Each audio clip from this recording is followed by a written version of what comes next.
Blessed and happy Friday to all of you, my dear friends, my dear brothers and sisters, my dear good people of God, faithful followers of the Daily Gospel Reflection with Father Jack. My dear kababayan, today is July 11, 2025, and today is Friday within the 14th week in Ordinary Time, Year C. Today's Gospel is from the beautiful and the wonderful account of the Gospel of Matthew, chapter 10, verses 16 to 23. There are days in my ministry when I truly feel like a sheep among wolves. Jesus' words in today's gospel, and I quote, I am sending you out like sheep among the wolves. Be as shrewd as serpents and as innocent as doves. End of the quote.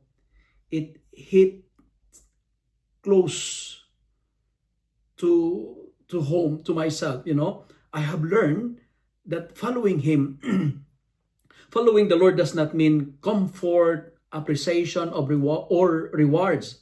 Sometimes it means speaking the truth when silence would be safer, choosing peace when the world demands retaliation and revenge, and holding on to integrity when compromise would be easier.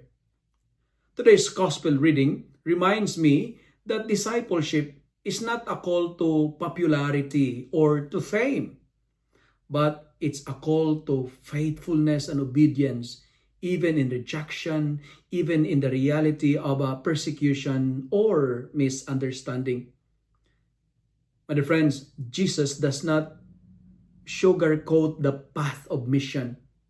He speaks of being handed over, being flogged, being dragged before governors, and yet he tells us not to worry. The Spirit of the Father will speak through us. This is not just poetry to me.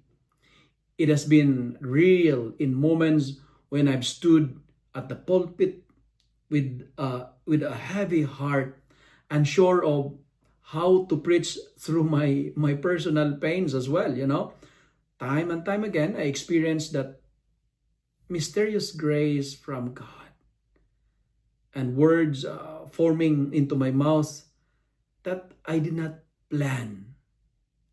Place raining in my heart despite the noise of criticism or fear. It is true, God does not always remove the wolves, but he never abandons his sheep. My dear friends, let us be Jesus in the midst of Judases among our world. If people are bad to you, be good to them. And finally, today's gospel speaks of a betrayal within families, hatred for his name's sake. These are not ancient threats, they happen even now, Some people experience it. He also says, the one who perseveres to the end will be saved. That promise gives me light. That promise gives me hope. I may not be able to control the wolves or the storms or the problems or the persecutions, but I can choose to persevere. I can choose to stand firm in my faith with Christ, because in Christ and for Christ, I firmly believe I can persevere. You can persevere. And that is enough. Enough. And let persecution motivates us to persevere.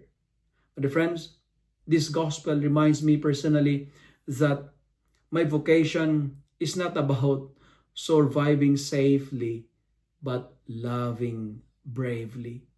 And when I feel the costs, I remember I walk in the footsteps of the one who gave everything for love. But friends, when the wolves are trying to attack you, be close to the shepherd. Be near to the Lord, because he will never abandon you.